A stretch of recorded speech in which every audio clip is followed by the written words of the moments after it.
Գլուխ 5. Շեղաձիգ նրբանցքը։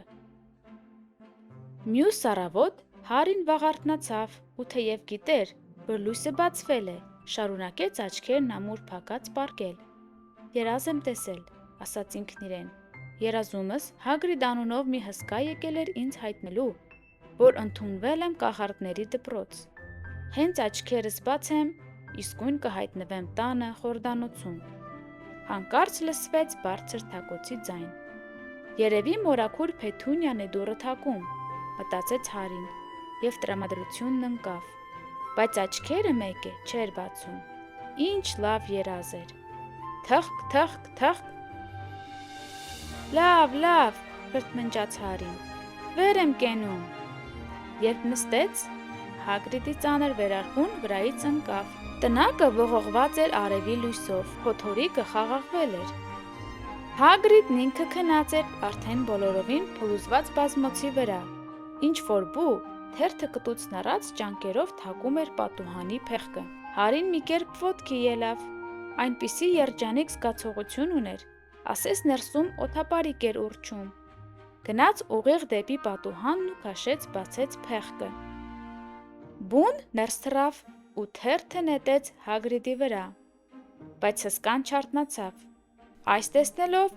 բուն վայրէջք կատարեց հատակին ու հարձակվեց Հագրիդի վերարկուի վրա։ «Մի արա»։ Հարին փորձեց հեռու քշել բվին, բայց թռչունը կտուցը բարկացած չխկացրեց Հարիի կողմն ու շարունակեց գրոհել Հագրիդի վերարկուն։ «Հագրիդ», բարձր ասաց Հարին, «ինչ-որ բու է եկել»։ «Վճարիր նրան», մրթմրթաց Հագրիդը բազմոցի վրայից։ «Ինչ անեմ»։ «Ուզում է թերթն այստեղ հասցնելու համար վճարենք իրեն։ Գրպաններս նայիր»։ Հագրիդի վերարկուն թված բացառապես գրպաններից էր բաղկացած, որտեղ կային բանալիների խրձեր, վնասատու խխունջներին ոչնչացնելու հաբեր, պարանի կծիկներ, կոճապղպեղով սառնաշաքար, թեյի պարկիկներ։ Վերջապես Հարին գտավ մի բուռ տարօրինակ մետաղադրամներ։ «Նրան 5 քնութ տուր», քնաթաթախ ասաց Հագրիդը։ «Քնո՞ւթ»։ Փոքրիկ բրոնզե դրամները։ Հարին հաշվեց 5 մանր բրոնզե դրամ։ Բուն ճանկերը պարզեց, որ Հարին կարողանա փողը տեղավորել ճանկերից մեկին կապած փոքրիկ քսակի մեջ։ Հետո բաց պատուհանից դուրս սավառնեց։ Հագրիդը բարձրաձայն հորանջեց ու տեղում նստելով ձգվեց։ «Լավ է, ճանապարհ ընկնենք, Հարի։ Անելու շատ բան ունենք։ Պիտի Լոնդոն հասնենք, որ դպրոցի համար անհրաժեշտ պարագաներ գնենք»։ Հարին շուռումուռ էր տալիս Հագրիդի փողերն ու ուշադիր զննում։ Հենց նոր մի միտք էր ծագել գլխում, ու հիմա այնպիսի զգացողություն ուներ, ասես ներսում փքված օդապարիկը հանկարծ պայթել էր։ Հագրիդ, հը, ասաց Հագրիդը, հսկա երկարաճիտ կոշիկները ոտքերին քաշելով։ Ես բոլորովին փող չունեմ, իսկ անցած գիշեր լսեցիր, Քերի Վերնոնն ինչ ասաց։ Այդ դպրոցում իմ ուսման համար նա չի վճարի։ Անհոգ եղիր, ասաց Հագրիդը, ոտքի կանգնելով ու գլուխը քորելով։ Միթե կարծում ես ծնողներդ քեզ ոչինչ չեն թողել։ Բայց եթե նրանց տունն ավերվել է։ Տղա, ոսկին հոտանը չէին պահում, ուրեմն նախ Գրինգոց են գնում, կախարդների բանկ, մի հատ նրբերշիկ կեր։ Սառը վիճակում էլ վատը չեն, մի կտոր էլ որ ծննդյանը տորթից տայիր չէի հրաժարվի։ Կախարդներն իրենց բանկն ունեն։ Միակ բանկը Գրինգոցն է։ Գոբլիններ են կառավարում։ Նրբերշիկը Հարի ձեռքից վայր ընկավ։ Գոբլինները։ Հա, էլով է խելքը հացի հետ կերել, որ մտածի նման բանկը թալանելու մասին։ Ահա թե ինչ կասեմ քեզ։ Գոբլինների հետ գլուխ չդնես, Հարի։ Եթե ուզում ես ինչ-որ բան պահ տալ, Գրինգոցն աշխարհի ամենաապահով վայրն է, Հոգվորտսը չհաշված։ Ճիշտն ասած, ես առանց այն էլ մտադիր էի Գրինգոց գնալ։ Դամբլդորն է ուղարկել Հոգվորտսի գործերով։ Հագրիդը տեղում հպարտ ձգվեց։ Եթե լուրջ հարց է լինում, ինձ է հանձնարարում։ Օրինակ քեզ տանել, Գրինգոցից կարևոր բան վերցնել։ Գիտի, որ կարող է վստահել ինձ։ Վերջ, դե գնացինք։ Հարին հետևեց Հագրիդին։ Տնակից դուրս գալով նրանք հայտնվեցին ժայռին։ Երկինքն անամպ էր, ծովը արևի լույսով ողողված փայլփլում էր։ Քեռի Վերնոնի վարձած նավակը տեղում էր, թեև փոթորիկից հետո հատակին ահագին ջուր էր հավաքվել։ Դուք ինչպես եք այստեղ հասել, հարցրեց Հարին ու շուրջը նայեց, բայց ուրիշ նավակ չտեսավ։ Թռչելով, ասաց Հագրիդը։ Թռչելով։ Հա, բայց հիմա նավակով կվերադառնանք։ Հիմա որ հետս ես, իրավունք չունեմ կախարդելու։ Երկուսով տեղավորվեցին նավակի մեջ։ Հարին դեռ նայում էր Հագրիդին ու փորձում պատկերացնել նրան թռչելիս։ Որ ճիշտն ասեմ, մեզ վայել չէ թիավարել, ասաց Հագրիդը կրկին հոնքերի տակից Հարիին նայելով։ Եթե մի քիչ արագություն հաղորդեմ նավակին, խոսք տալիս ես Հոգվարցում մարդու բան չասել։ Իհարկե, ասաց Հարին, որ շատ էր ուզում նորից կախարդանք տեսնել։ Հագրիդը հանեց վարդագույն հովանոցը, երկու անգամ թփթփացրեց նավակի կողին և նավակը սլացավ դեպի ցամաք։ Ինչու եք ասում, որ մարդ պետք է խելքը հացի հետ կերած լինի, որ մտքով անցնի Գրինգոտսը թալանել, հարցրեց Հարին։ Դե, Գրինգոտսում հմայություններ կան, կախարդանքներ,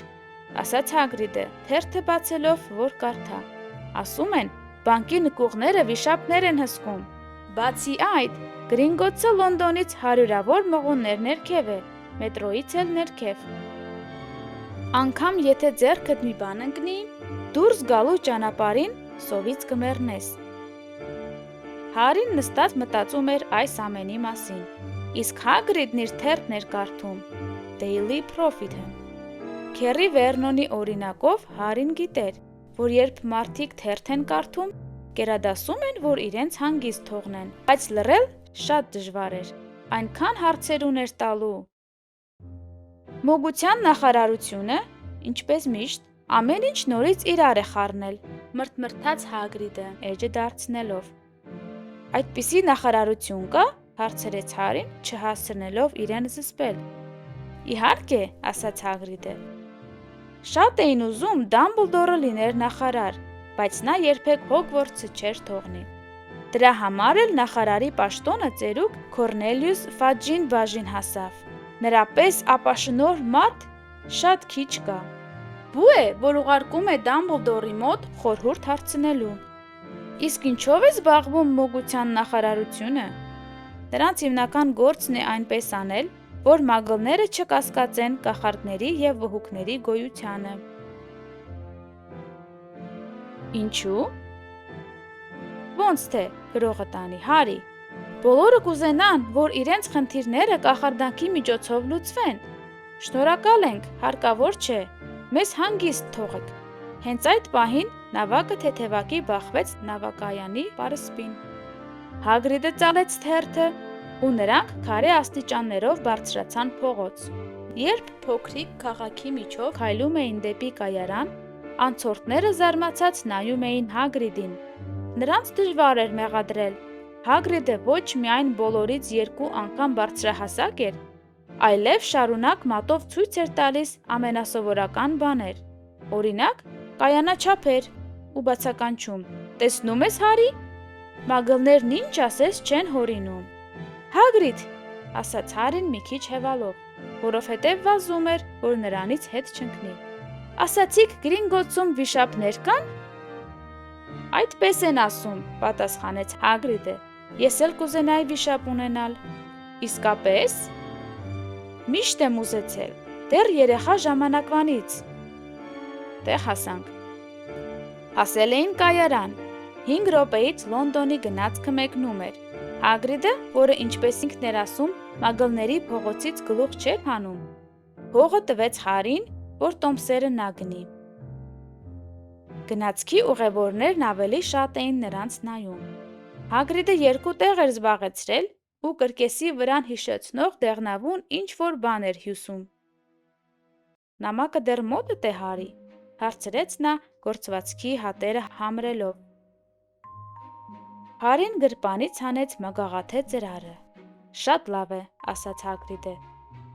Քեզ ինչ պետք է, ծրարի մեջ դրված թղթում գրված է։ Հարին ծրարից հանեց մեկ ուրիշ ծալած թուղթ, որ նախորդ գիշեր չէր նկատել, և կարդաց.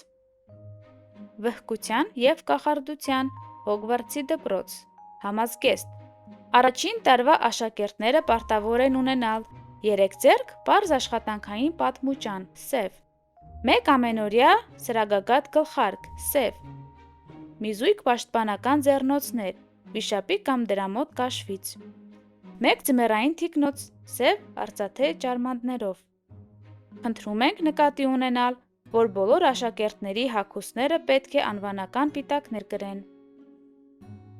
Դասագրքեր։ Բոլոր աշակերտները պետք է ունենան հետևյալ դասագրքերից մեկական օրինակ.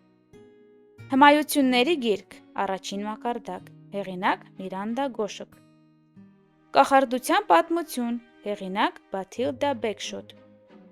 Կախարդության տեսություն, հեղինակ Ադալբերտ Վոֆլինգ։ Կերպարանափոխության լրացություն սկսնակների համար, հեղինակ Էմերիկ Սվիչ։ 1001 կախարդանք տեղաբույս և սունկ, հեղինակ Ֆիլիդա Սփոր։ Հմայաթուրմեր ու փոշիներ,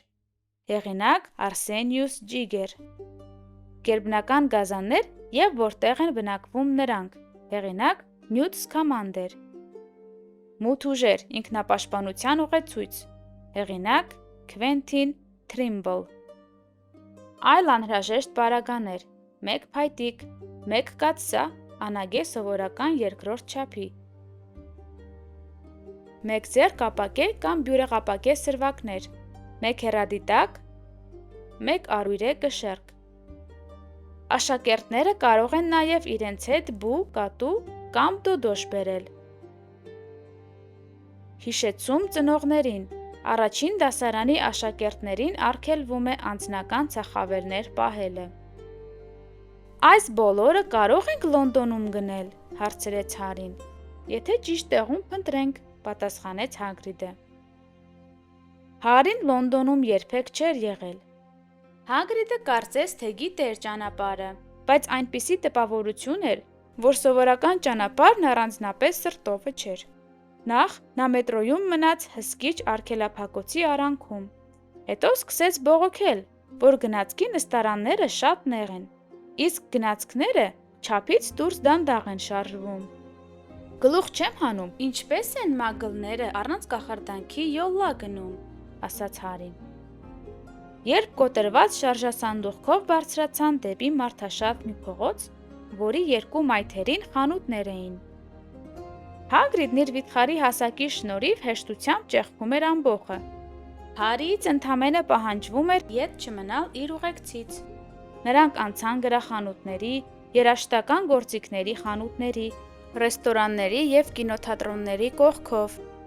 Սակայն դրանց թվում չկար այնպիսի տեղ, որտեղ կարող էին կախարդական փայտիկ վաճառել։ Սովորական փողոց էր լի սովորական անցորդներով։ Միթե իսկապես իրենց ոտքերի տակ գետնի խորքում կարող էր դեզերով ոսկի պահված լինել։ Իսկապես կային խանութներ, որտեղ հմայական գրքեր ու թռչող ավելների առևտրով էին զբաղվում։ Գուցե այս ամենը մի անողորմ կատակ էր, որ դրզլիներն էին մոգոնել։ Հարին գիտեր, որ նրանք հումորի զգացումից բոլորովին զուրկ են, թե չէ հենց այդպես էլ կմտածեր։ Ու թեև Հագրիդի բոլոր ասածներն ուղղակի անհավատալի էին, միևնույն է, ինչ-որ պատճառով Հարին անսահմանորեն վստահում էր նրան։ Հասանք, վերջապես կանգ առավ Հագրիդը։ Ծակ պղինձն այստեղ է։ Նշանավոր վայր է։ Ծակ պղինձ ասածդ բավականին փնթի մի պանդոկ էր։ Եթե Հագրիդը ցույց տված չլիներ, Հարին հնարավոր է չէր նկատի այն։ Անցորդները պանդոկի կողմ չէին էլ նայում։ Նրանց հայացքները սահում էին պանդոկի հարևանությամբ գտնվող մեծ գրախանութի վրայից ու կանգ առնում կողքի սկավառակների խանութի վրա, ասես պանդոկը չէին էլ նկատում։ Հարին այնպես թվաց, որ միայն ինքն ու Հագրիդն են այն տեսնում, բայց նախքան կհասցներ որևէ բան ասել այդ մասին, Հագրիդն արդեն ներս էր տարել նրան։ Նշանավոր վայր կոչվելու համար պանդոկը չափազանց մութ էր ու անշուք։ Մի անկյունում նստած էին մի քանի ծեր տիկիններ ու փոքրիկ գավաթներով շերի էին խմում։ Նրանցից մեկը երկար ծխամորճ էր ծխում։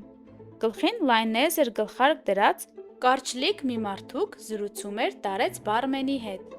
որը ճաղատ էր և գլուխը չորացած ընկույզ էր հիշեցնում։ Երբ Հագրիդը Հարիի հետ ներս մտավ, նստածներն ընդհատեցին իրենց զրույցը։ Թվաց պանդոկում հավաքվածները ճանաչում էին Հագրիդին, որովհետև ձեռքով արեցին նրան ու ժպտացին։ Իսկ բարմենը մի բաժակ վերցնելով հարցրեց. «Ինչպես միշտ, Հագրիդ»։ «Չէ, Թոմ, Հոգվորտսի գործով եմ եկել», ասաց Հագրիդն ու իր ահագին ձեռքով այնպես թփթփացրեց Հարիի ուսին, որ տղայի ծնկները ծալվեցին։ «Ողորմած Աստված», ասաց բարմենը, աչքերը Հարիի վրա հառելով, «Սա, չլինի սա»։ Պանդոկում հավաքվածները հանկարծ լռեցին ու անշարժացան։ «Հոգիս օրհնվի», մրմնջաց ծեր բարմենը։ «Հարի Փոթեր, ինչպիսի պատիվ»։ Նա արագ դուրս եկավ վաճառասեղանի հետևից, նետվեց դեպի Հարին և հուզված բռնեց նրա ձեռքը։ «Բարով եք եկել, պարոն Փոթեր, բարով եք եկել»։ Հարին չգիտեր ինչ ասեր, բոլորն իրեն էին նայում։ Տարեց տիկինը շարունակում էր ծխամորճը փստացնել, առանց նկատելու, որ այն արդեն հանքել է։ Հագրիդը ցնծում էր, հետո լսվեց հետ հրվող աթոռների աղմուկ, ու մեկ վայրկյան անց Հարին արդեն սեղմում էր ծակ պղնձում հավաքվածների ձեռքերը։ «Դորիս Քրոքֆորդ, պարոն Փոթեր, անչափ հպարտ եմ։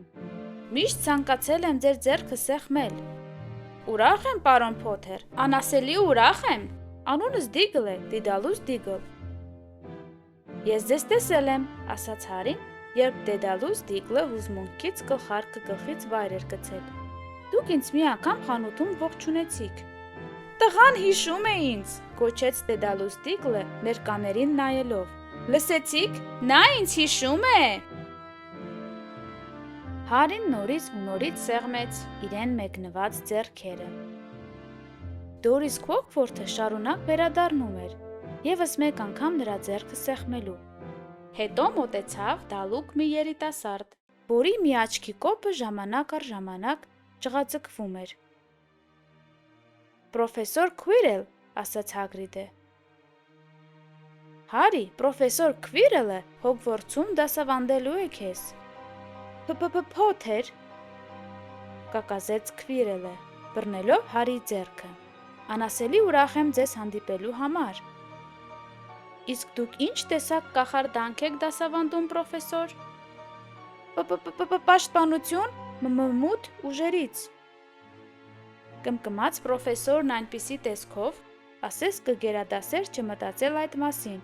Չեմ կարծում դա ձեզ պետք է, չէ՞, Փոթեր։ Հետո ջղային մի ծիծաղ արձակեց։ «Ենթադրում եմ, եկել եք դպրոցական պարագաներ գնելու։ Ես էլ պետք է վամպիրների մասին մի նոր գիրք գնեմ»։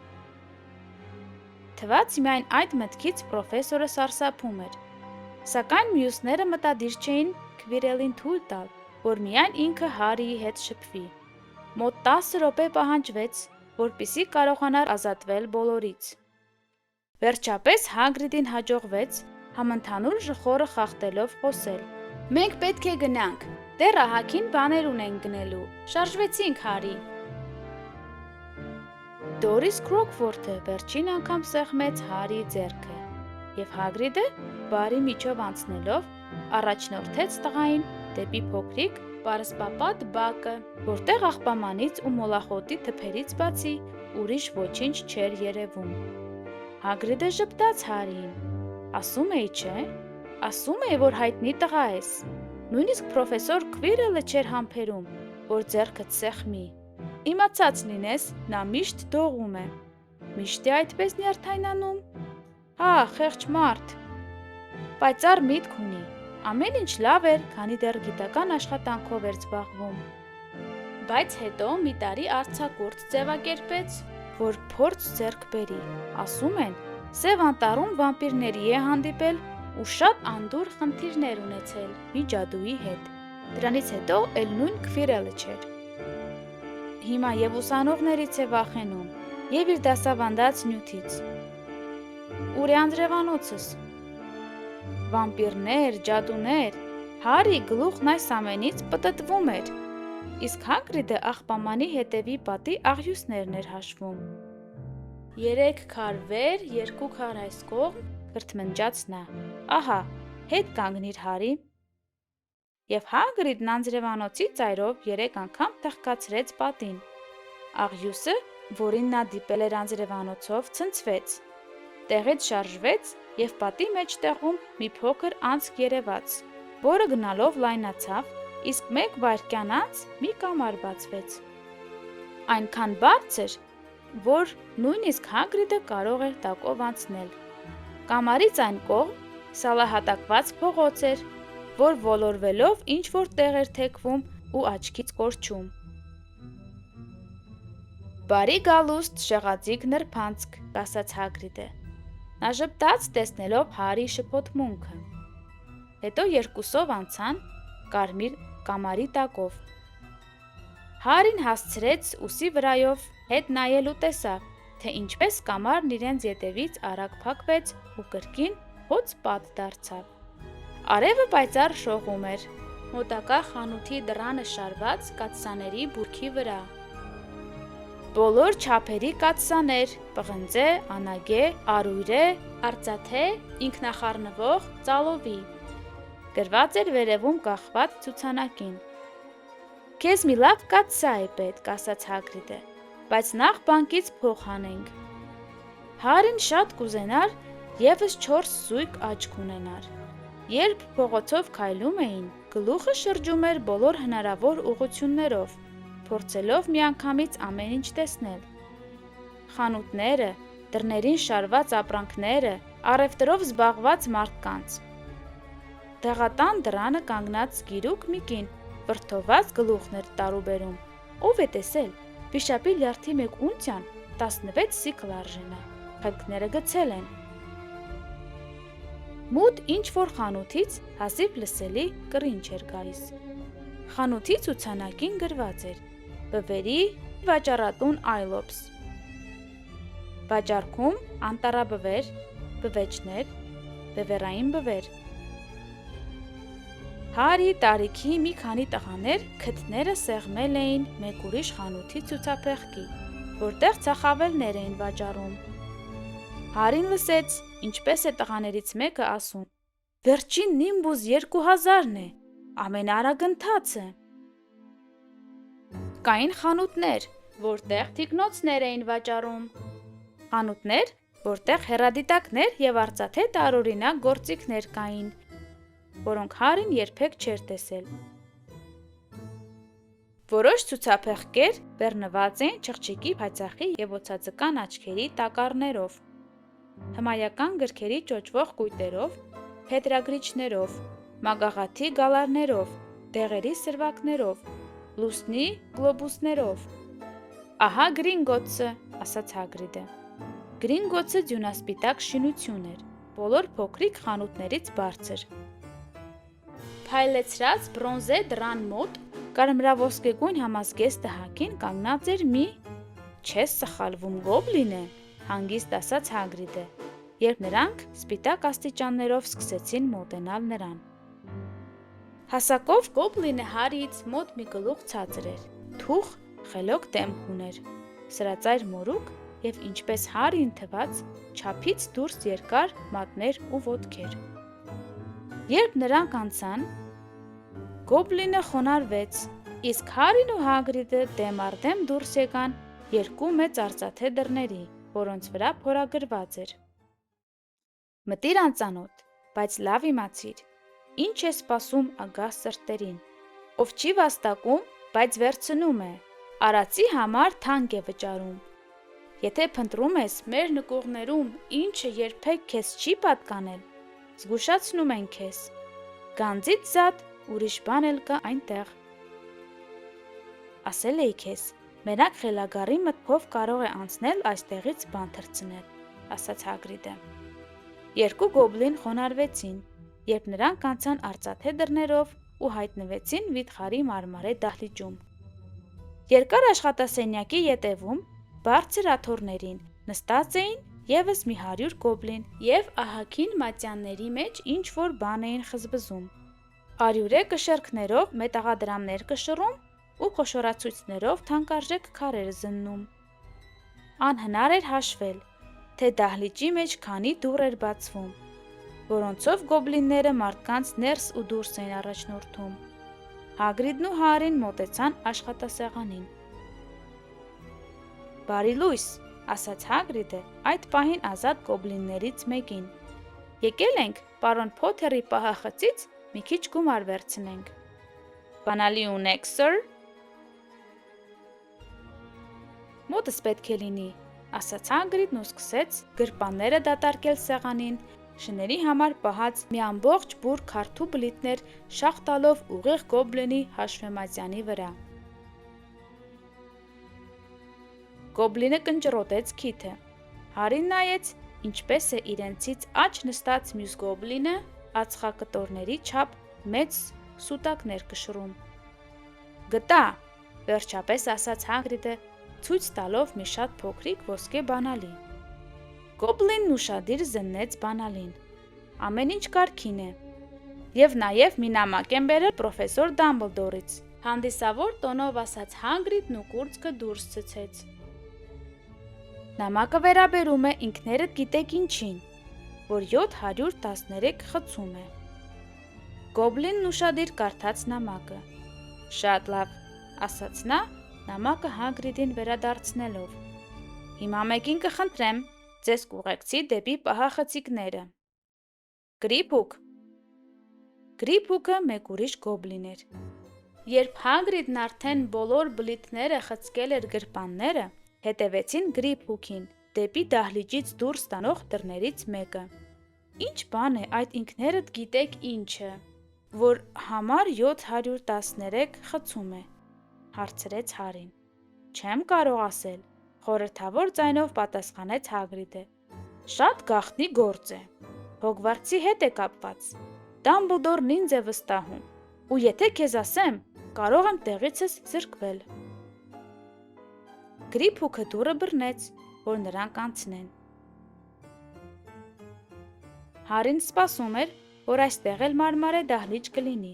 ու շատ զարմացավ, որովհետև հայտնվեցին ջահերով լուսավորված քարե նեղլիկ միջանցքում, որի հատակը կտրուկ վայր էր թեքվում։ Հատակին փոքրիկ երկաթուղային գծեր էին երևում։ Գրիփուկը սուլեց, և մի փոքրիկ երկաթուղային սայլակ գծերով սուրաց դեպի նրանց կողմը։ Երեքով տեղավորվեցին սայլակում։ Հագրիդը մի փոքր ավելի դժվարությամբ, և սայլակը շարժվեց։ Սկզբում սլանում էին ոլորապտույտ ռելսերով։ Հարին փորձեց մտապահել ձախ, աջ, աջ, ձախ, ճամփաբաժան, աջ, ձախ, ոչ, անիմաստ բան էր։ Թվաց, տղրդացող սայլակը շատ լավ գիտեր ուր գնալ, որովհետև բոլորովին չէր հետևում ճանապարհին։ Սառը օդը խփում էր դեմքին, դաղելով Հարիի աչքերը։ Բայց նա մեկ է, աչքերը լայն բացած էր պահում։ Մի անգամ նրան թվաց և շրջվեց, որ նայի։ Գուցե վիշապ էր, բայց արդեն ուշ էր, որովհետև իջան ավելի խոր, անցնելով ստորգետնյա լճի կողքով, որտեղ առաստաղն ու հատակը վիթխարի շղթաներով ու պտկաքարերով էին ծածկված։ Այդպես էլ չհասկացա շտկաքարերի ու պտկաքարերի տարբերությունը որն է, ասաց Հարին, փորձելով խլացնել սայլակի դղրդոցը։ Շտկաքարը թե ով է գրվում, ասաց Հագրիդը։ Եվ քանի այստեղ ենք, ինձ էլ հարցեր չտաս, սիրտս ոնց որ խառնում է։ Հագրիդի դեմքն իսկապես կանաչ գույն էր ստացել։ Եվ երբ սայլակը վերջապես կանգ առավ մի փոքրիկ դռան առջև, նա դուրս եկավ ու ստիպված հենվեց պատին, որ ծնկների դողը դադարի։ Գրիփուկը բացեց դուռը, ներսից ալիք տալով ահագին կանաչ ծուխ դուրս եկավ, իսկ երբ այն ցրվեց, Հարին ներս նայեց, և բերանն ուղղակի բաց մնաց։ Ներսում ոսկեդրամների բլուրներ էին, իրար վրա դասած անհամար արծաթե դրամներ ու դեզերով փոքրիկ բրոնզե քանութներ։ «Այս բոլորը քոնն է», ժպտաց Հագրիդը։ «Բոլորն իրենն էր, հավատալու բան էր»։ Դրզլիները այս մասին հավանաբար չգիտեին։ Այլապես առանց երկար-բարակ մտածելու ձեռքից կխլեին։ Քանի անգամ էին բողոքել, որ Հարին շատ թանկ էր նստում իրենց վրա։ Մինչդեռ իրեն պատկանող մի ամբողջ կարողություն պահված էր Լոնդոնի ընդերքի գաղտնի նկուղում։ Հագրիդը օգնեց Հարիին, որ այդ հարստությունից մի քիչ պայուսակը լցնի։ «Ոսկե փողերը գելիոն են», բացատրեց նա։ 17 արծաթե սիկլը 1 գելիոն է անում, իսկ 29 քանութը 1 սիկլ։ Դժվար բան չկա, ահա այսքանը պետք է, որ մի 2 կիսամյակ հերիքի, մնացածը թող ապահով մնա այստեղ։ Հետո նա դիմեց Գրիփհուքին. «Իսկ հիմա 713-րդ պահախոց գնանք խնդրեմ, եւ եթե կարելի է, մի փոքր դանդաղ։ Մենք միայն մի արագություն ունենք», ասաց Գրիփհուքը։ Հիմա արդեն ավելի խոր իջան եւ ավելի մեծ արագությամբ։ Որքան ավելի խորն էին իջնում գետնի տակ, այնքան օդի ջերմաստիճանն իջնում էր։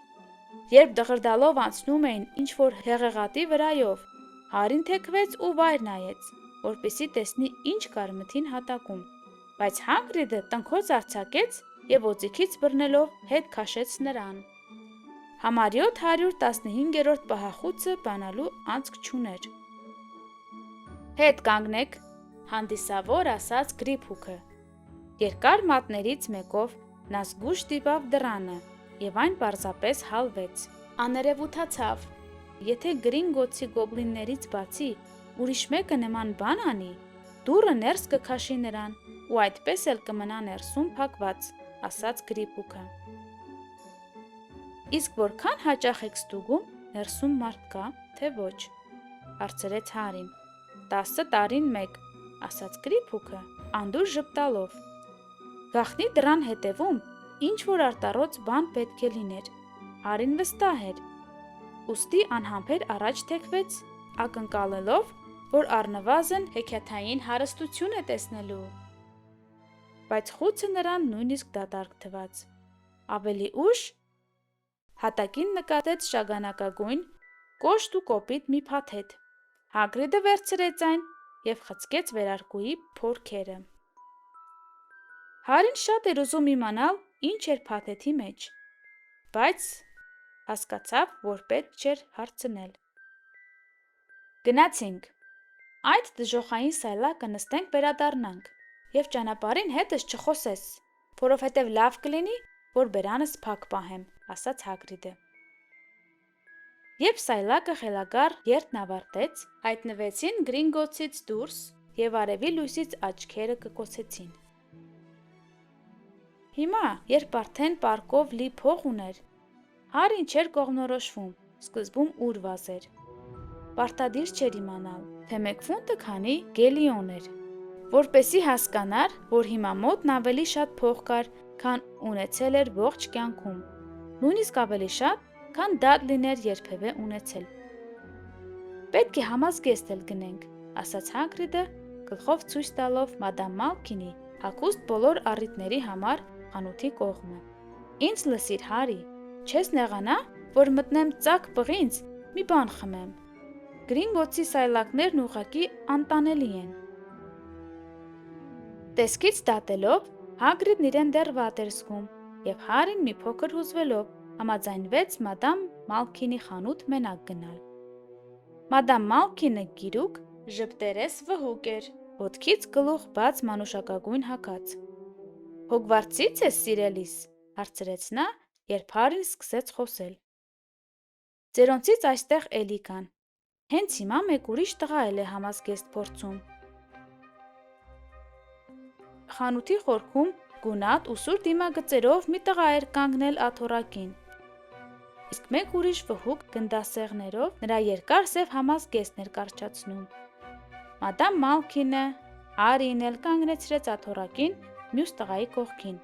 գլխից հագցրեց երկար համազգեստն ու ինքն էլ սկսեց գնդասեղներով փեշերը Հարիի հասակին հարմարեցնել։ «Ողջույն», ասաց մյուս աթոռին կանգնած տղան։ «Դու էլ ես Հոգվորտս գնում»։ «Այո», ասաց Հարին։ «Հայրս կողքի խանութում դասագրքերս է գնում, իսկ մայրս ինձ համար փայտիկ է ընտրում», ասաց տղան։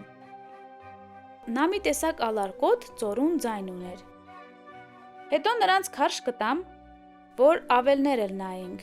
Չեմ հասկանում, ինչու առաջին տարվա աշակերտներին չի կարելի սեփական ծախավելն ունենալ։ Փորձեմ հորս համոզել, որ ինձ համար ավել գնի։ Հետո մի բան կմտածեմ ու թաքուն հետս դպրոց կտանեմ։ Տղան ինչ-որ բանով դատ լիներ հիշեցնում։ «Դու քո ավելն ունես», շարունակեց նա։ «Ոչ», ասաց Հարին։ «Իսկ քվիդիչ խաղալ գիտես»։ «Ոչ», նորից ասաց Հարին մտածելով, տեսնես քվիդիչն ինչ էր։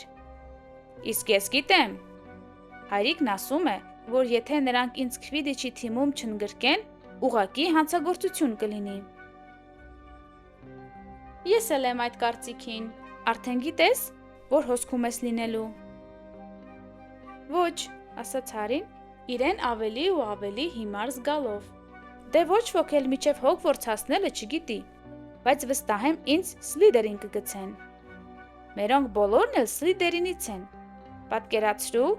մարդ Հաֆլփաֆ ընկնի, ես կթողնեի ու դուրս կգայի, իսկ դու»։ Ասաց Հարին, ափսոսելով, որ ավելի հետաքրքիր բան չկարողացավ ասել։ «Միայն մարդուն նայիր», հանկարծ բացականչեց տղան, գլխով խանութի ցուցափեղկի կողմը ցույց տալով։ Հագրիդը խանութի առաջ կանգնած ժպտում էր Հարիին ու ցույց տալիս երկու մեծ պաղպաղակները, հասկացնելու համար, թե ինչու ներս չէր գալիս։ «Դա Հագրիդն է», ուրախ ասաց Հարին, որ վերջապես ինքն էլ գիտի մի բան, որ տղան չգիտի։ «Նա Հոգվորտսում է աշխատում»։ Ասաց տղան, լսել եմ։ Նա այնտեղ ծառայի պես մեկն է, չէ՞։ Նա Հոգվորտսի անտառապահն է, ասաց Հարին։ Գնալով տղան նրան ավելի քիչ էր դուր գալիս։ Ասում են մի տեսակ վայրենի է, հա։ Ապրում է դպրոցի տարածքում խրճիթի մեջ, ժամանակ առ ժամանակ հարբում է, փորձում կախարդել, բայց վերջի վերջո անկողինն է կրակի տալիս։ Իսկ ինձ թվում է, որ նա հրաշալի անձնավորություն է, սառը ասաց Հարին։ Իսկապես, թեթևակի քմծիծաղ տալով ասաց տղան։ Իսկ ինչու է քեզ նա ուղեկցում։ Ծնողներդ որտեղ են։ Ծնողներս մահացել են, կարճ պատասխանեց Հարին, առանձնապես ցանկություն չուներ տղայի հետ այդ հարցի շուրջը խոսելու։ Ցավում եմ, ասաց տղան, թեև տեսքից բոլորովին չէր երևում։ Բայց ծնողներդ մերոնցից էին, չէ։ Նրանք կախարդ ու վհուկ էին։ Եթե այդ ես ուզում իմանալ, ես իսկապես չեմ կարծում, որ պետք է օտարներին թույլ տալ Հոգվորտս գալ։ Համաձայն չես։ Նրանց այլ կերպ են դաստիարակել։ Երբեք չեն սովորեցրել այն, ինչ մեզ։ Շատերը մինչև նամակ ստանալը Հոգվորտսի անունն անգամ չեն լսել։ Պատկերացնում ես։ Իմ կարծիքով Հոգվորտս պետք է ընդունեն միայն տոհմիկ կախարդ ընտանիքների երեխաներին։ Ինչևէ, անունդ ինչ է։ Բայց նախքան Հարին կհասցներ պատասխանել, մադամ Մալքինն ասաց. Պատրաստ է, սիրելիս։ Եվ Հարին աթոռից վայր ցատկեց ուրախանալով, որ լավ առիթ եղավ տղայի հետ իր զրույցը ընդհատելու համար։ Դե լավ, ծոր տվեց տղան։ Հուսամ Հոգվորտսում կհանդիպենք։ Պաղպաղակն ուտելիս Հագրիդը նրա համար շոկոլադով և ազնվամորիով մի մանրած ընկույզով պաղպաղակ էր գնել։ Հարին գրեթե չէր խոսում։ Բան է պատահել, հարցրեց Հագրիդը։ Չէ, ծտեց Հարին։ Հետո մտան մի խանութ, որ մագաղատ ու փետրե գրիչներ գնեն, և Հարին մի քիչ աշխուժացավ, խանութում գտնելով թանակ, որը գրելիս գույնը փոխում էր։ Երբ խանութից դուրս էին գալիս, Հարին հարցրեց. Հագրիդ, ինչ է քվիդիչը։ Գրողը տանի, Հարի, շարունակ մոռանում եմ, թե քեզ Հոգվորտսի մասին ինչքան քիչ բան է հայտնի։ Դու չգիտես Քվիդիչն ինչ է։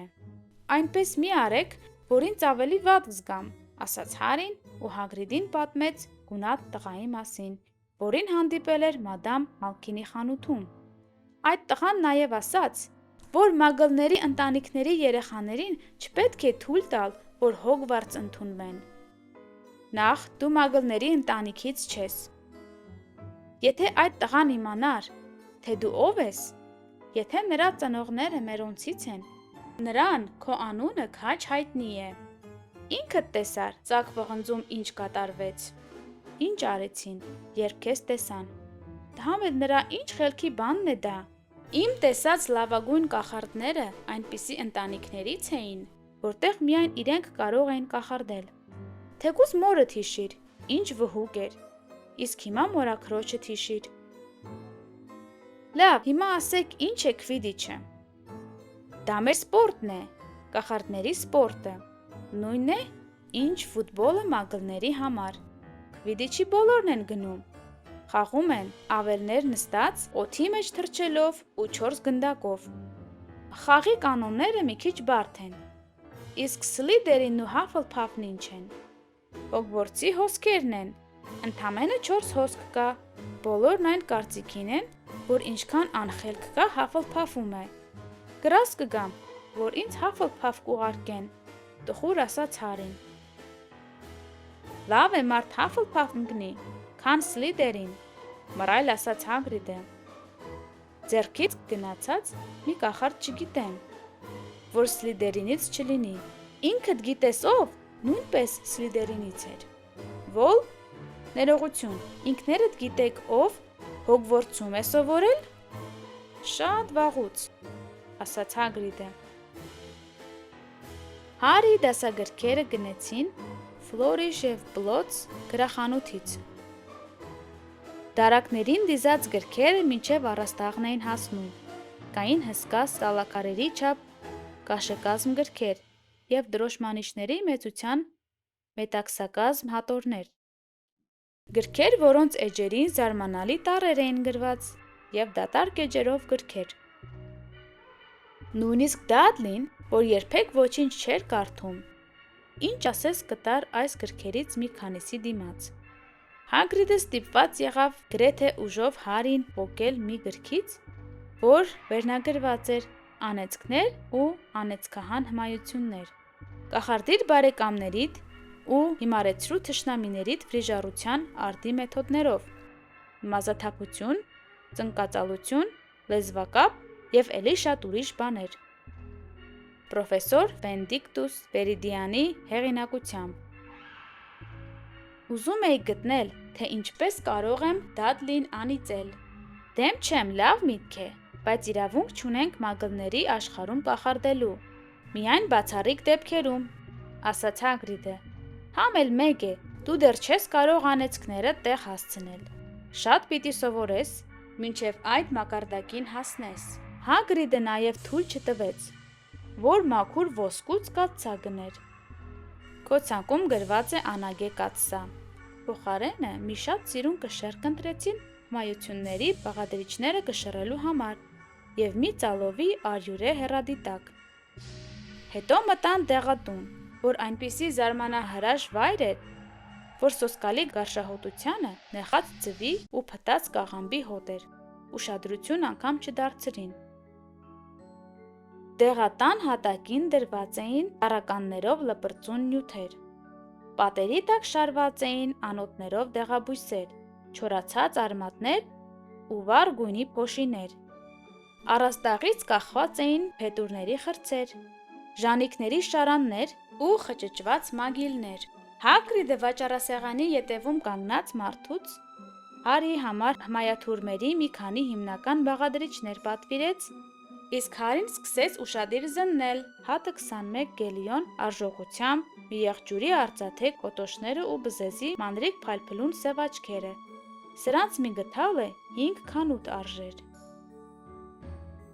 Երբ տեղատնից դուրս եկան, Հագրիդը նորից ստուգեց ցանկը։ Մնաց փայտիկը։ Հա, ես դեռ քեզ համար ծննդյան նվեր չեմ գնել։ Հարին զգաց ինչպես է կարմրում։ Դու պարտավոր չեք։ Հասկանում եմ, որ պարտավոր չեմ։ Գիտես ինչ, ես քեզ ինչ-որ կենդանի կգնեմ։ Դոդոշ չեմ նվիրի, չէ։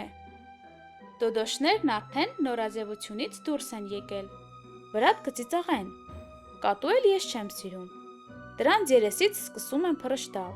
Ես քեզ համար մի լավ բու կգնեմ։ Բոլոր երեխաներն էլ ուզում են բու ունենալ, շատ օգտակար են, փոստդ կարող են բերել ու էլի շատ բաներ։ 20 րոպե անց նրանք դուրս եկան բվերի վաճառատնից, որը մութ վայր էր, ամենուր շրշյուններ էին, թևերի թփթփոց ու ակնեղենի պես փայլփլուն աչքեր։ Հարիի ձեռքին հիմա մի մեծ վանդակ էր, վանդակի մեջ գեղեցիկ ջերմակ բեբերային բու, որը գլուխը թևի տակ դրած օրը քնած էր։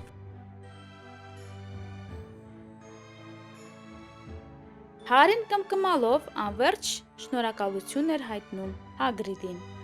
ճիշտ պրոֆեսոր Քվիրելի նման։ Չարժե, խռպոտ ձայնով ասաց Հագրիդը, չեմ կարծում, այդ դրզլի կոչեցյալները քեզ շատ նվերներ տված լինեն։ Մնաց Օլիվանդերի մոտ գնանք, փայտիկ գնելու, դու պետք է լավագույն փայտիկն ունենաս։ Կախարդական փայտիկ։ Այս սրան Հարին իսկապես անհամբերությամբ էր սպասում։ Վերջին խանութը նեղլիկ ու անշուք էր։ Դռան վրա պլոկված տառերով գրված էր Օլիվանդեր։ Բարձրակարգ փայտիկներ ՄԹԱ 382 թվականից։ Փոշու մեջ կորած ցուցափեղկին, խամրած մանուշակագույն բարձիկին ցուցադրված էր ընդամենը մեկ փայտիկ։ Երբ Հագրիդն ու Հարին ներս մտան, խանութի խորքերից հնչեց զանգակի ձայն։ Շատ փոքրիկ տարածք էր, գրեթե դատարկ, չհաշված խախուտ աթոռը, որին Հագրիդը նստեց շունչ քաշելու։ Հարին տարօրինակ զգացողություն ուներ, ասես մտել էր շատ խիստ կարգուկանոնով գրադարան։ Նա իրեն հազիվ զսպեց, որպեսզի Հագրիդին իր գլխում ծագած բազմաթիվ նոր հարցերը չտա։ Փոխարենը սկսեց նայել մինչև առաստաղ հասնող իրար վրա կոկիկ դասված անհամար նեղլիկ տուփերին։ Ինքն էլ չիմացավ, ինչու ծոծրակը փշաքաղվեց։ Հարին թվաց, խանութի լռության ու փոշու մեջ արդեն ինչ-որ թաքուն կախարդանք կար։ Բարի օր, լսվեց մեղմ մի ձայն։ Հարին անսպասելիությունից վեր թռավ։ Հավանաբար Հագրիդը նույնպես տեղից վեր էր թռել, որովհետև լսվեց բարձր ճռճռոց, և նա խախուտ աթոռից արագ վեր կացավ։ Նրանց առաջ կանգնած էր տարեց մի մարդ, որի մեծ դժգույն աչքերը խանութի կիսախավարի մեջ զույգ լուսինների պես փայլում էին։ Ողջույն, շփոթված ասաց Հարին։ Այո, ասաց մարդը, այդպես էլ գիտեի, որ մոտ օրերս ձեզ տեսնելու եմ, Հարի Փոթեր։ Ձեր մոր աչքերն եք ժառանգել։ Թվում է ընդամենը 3 էր։ 3 էր եկել մոտս, իր առաջին փայտիկը գնելու, ուռենու փայտից, 10.1 մատնաչափ երկարությամբ։ Թափահարելիս սուլոցով ճեղքում էր օդը։ Հմայությունների համար հրաշալի փայտիկ է։ Պարոն Օլիվանդերն ավելի մոտեցավ Հարիին։ Հարին կուզենար կիսաբաց աչքերով նայել նրան։ Օլիվանդերի արծաթագույն աչքերը մի փոքր վախեցնում էին նրան։ Իսկ ձեր հայրը հավանեց կարմրափայտից պատրաստած փայտիկը։ 11 մատնաչափ երկարության, լավ ճկվող փայտիկ էր։ Մի փոքր ավելի զորավոր էր։ Գերազանց ընտրություն կերպարանափոխելու համար։ Ճիշտ է, ձեր հայրը հավանեց այդ փայտիկը, բայց իրականում փայտիկն է, որ ընտրում է տիրոջը։ Պարոն Օլիվանդերն այնքան էր մոտեցել, որ նա և Հարին արդեն քիթ-քթի տված էին կանգնել, և Հարին նրա մշուշված հայացքում տեսնում էր իր արտացոլումը։ Սա է հետքը, հա։ Պարոն Օլիվանդերը իր երկար գունատ մատով շոշափեց Հարիի ճակատի կայծակնաձև սպին։ Ցավում եմ, որ այս սպին թողած փայտիկը մենք ենք վաճառել, մեղմ ասաց նա, 13.5 մատնաչափ, այո, Զորավոր փայտիկ էր, շատ զորավոր, բայց սխալ ձեռքերում էր հայտնվել։ Ինչ ասեմ, եթե իմանայի ինչեր էին անելու նրանով։ Պարոն Օլիվանդերը թափահարեց գլուխն ու հենց այդ ժամանակ էլ նկատեց Հագրիդին։ Ռուբիուս Հագրիդ, որքան ուրախ եմ, որ նորից տեսնում եմ ձեզ։ Կաղնե փայտեր, 16 մատնաչափ։ Լավ էր, ճկուն էր, չէ՞։ Ճկուն էր, սըր, այո, ասաց Հագրիդը։ Լավ փայտիկ էր, բայց կարծում եմ, ձեզ դպրոցից հեռացնելուն պես 2 կես արեցին։ Անսպասելի մռայլվելով ասաց պարոն Օլիվանդերը։ Հա, ուղիղ 2 կես արեցին, ասաց Հագրիդը, ոտքերը քստքստացնելով։ Չնայած կտորները դեռ պահում եմ, ուրախ ավելացրեց նա։ Բայց չեք օգտագործում, չէ՞, կտրուկ հարցրեց պարոն Օլիվանդերը։ Ոչ, սըր, արագ վրա բերեց Հագրիդը, և Հարին նկատեց, որ խոսելիս նա ամուր սեղմում էր վարդագույն անձրևանոցը։ Ասաց պարոն Օլիվանդերը, թափանցող մի հայացք նետելով Հագրիդի վրա։ Իսկ հիմա, պարոն Փոթեր, տեսնենք։ Նա գրպանից հանեց արծաթագույն թվանիշերով երկար չափերիզը։ Որ ձեռքով եք փայտիկով աշխատելու։ Դե ես աչլիկ եմ, ասաց Հարին։ Ուրեմն պարզեք աջ ձեռքը։ Եվ նա չափեց Հարին, նախ ուսից մինչև մատները, ապա դաստակից մինչև արմունկ, հետո ուսից մինչև հատակ, ծնկից թևատակ և գլխի շուրջը, շարունակելով խոսել։ Օլիվանդերի ցանկացած փայտիկի միջուկը, պարոն Փոթեր, պատրաստված է կախարդական նյութից։ Օգտագործում ենք մի եղջյուրի մաս, հյունիքի պոչափետուր և վիշապասրտի լար։ Օլիվանդերի ոչ մի 2 փայտիկ իրար չեն կրկնում։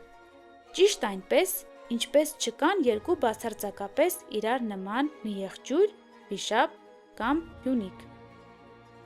Էլ չասեմ, որ մեկ այլ տեղից գնած կախարդական փայտիկով նման արդյունքի չեք հասնի։ Հարին հանկարծ նկատեց, որ երիզը, որով չափում էին իր 2 ռունգերի միջև եղած հեռավորությունը, այս գործողությունն ինքնուրույն էր կատարում։ Իսկ պարոն Օլիվանդերը ճախրում էր դարակների 4 բոլորն ու տուփ էր վայր բերում։ Բավական է, ասաց նա, և չափերիզը գալարվելով ընկավ հատակին։ Ապա, պարոն Փոթեր, փորձեք սա։ Հաճարենու փայտ է ու վիշապասրտի լար։ 9 մատնաչափ է, բարձրորակ ու ճկուն։ Ուղղակի վերցրեք ու թափահարեք։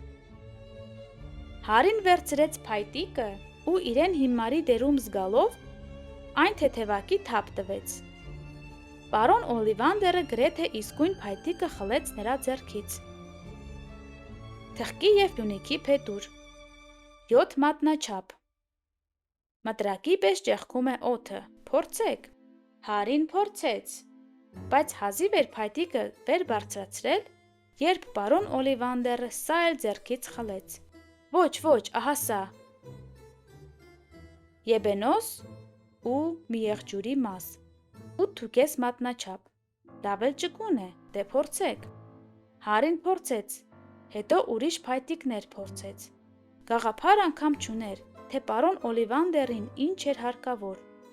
Արդեն փորձած փայտիկների բլուրն աթոռի վրա գնալով բարձրանում էր։ Իսկ պարոն Օլիվանդերը թվում էր, որքան շատ փայտիկներ էր դարակներից հանում, այնքան ոգևորվում էր։ Կարծես դժվար հաճախորդի հետ գործ ունենք, բայց անհոգ եղեք։ Ինչ մեզ պետք է կգտնենք։ Սպասեք մտածեմ, այո, իսկ ինչու ոչ։ Անսովոր համադրություն կլինի։ Փշրամավի փայտ ու հյունիքի փետուր, 11 մատնաչափ, ընտիր ու ճկուն բան է։ Հարին ձեռքն առավ փայտիկը ու մատների մեջ իսկույն ջերմություն զգաց։ Նա բարձրացրեց փայտիկը գլխից վեր ու փոշոտ օդի միջով արագ վայր բերեց։ Փայտիկի ծայրից կարմիր ու ոսկեգույն կայծերի հեղեղ տեսավ։ Ասես հրավառություն էր, ու պատերին լույսի պարող ցոլքեր շաղ եկան։ Հագրիդն ուրախ բացականչեց ու ծափ տվեց։ Իսկ պարոն Օլիվանդերը գոչեց. Օ, բրավո, իրոք շատ լավ ստացվեց, ինչ ասեմ, տարօրինակ է, շատ տարօրինակ։ Նա Հարիի փայտիկը կրկին դրեց տուփի մեջ ու փաթաթեց շագանակագույն թղթով, շարունակելով քրթմնջալ. տարօրինակ է, տարօրինակ։ Ներեցեք, հարցրեց Հարին, ի՞նչն է տարօրինակ։ Պարոն Օլիվանդերը դժգույն աչքերը հառեց Հարիին. Պարոն Փոթեր, ես հիշում եմ իմ վաճառած բոլոր փայտիկները, բոլորը մեկ առ մեկ։ Բանն այն է, որ Փյունիկի, որի պոչի փետուրից պատրաստել ենք ձեր փայտիկը, մեզ եւս մեկ փետուր էր տվել։ Իսկապես տարօրինակ է, որ հենց ձեզ է վիճակվել գնելու այս փայտիկը, իսկ նրա զույգ եղբոր միջոցով ձեզ հասցվել է այս սպին։ Հարին հոգոց անեց. Այո, 13.5 մատնաչափ, իսկապես որ տարօրինակ է։ Ինչպես են նման բաներ պատահում։ Հիշեք, փայտիկն է տիրոջն ընտրում։ Կարծում եմ, ձեզ մեծ գործեր են սպասում, պարոն Փոթեր։ Ի վերջո, ինքներդ գիտեք ով իսկապես մեծ գործեր արեց։ Ճիշտ է, սոսկալի, բայց մեծ գործեր։ Հարի մարմնով դող անցավ։ Այնքան էլ վստահ չէր, որ այդ պարոն Օլիվանդերն իր դուրը գալիս էր։ Փայտիկի դիմաց 7 ոսկե գելիոն վճարեցին, և պարոն Օլիվանդերը խոնարհվելով նրանց ճանապարհեց։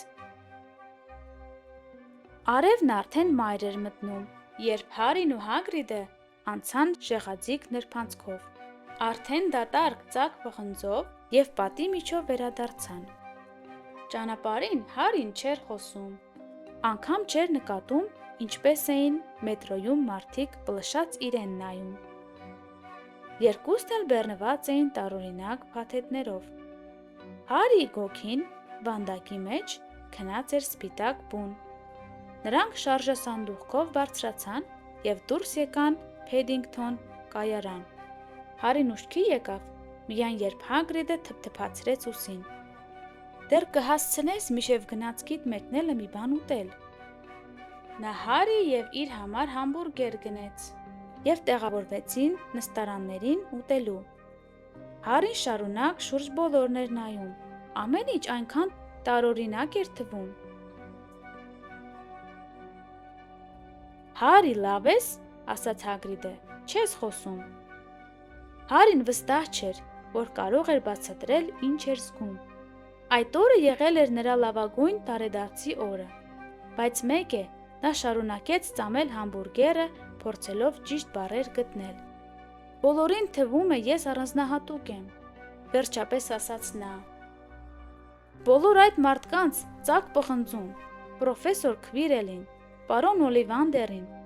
բայց ես կախարդության մասին ընդհանրապես ոչինչ չգիտեմ,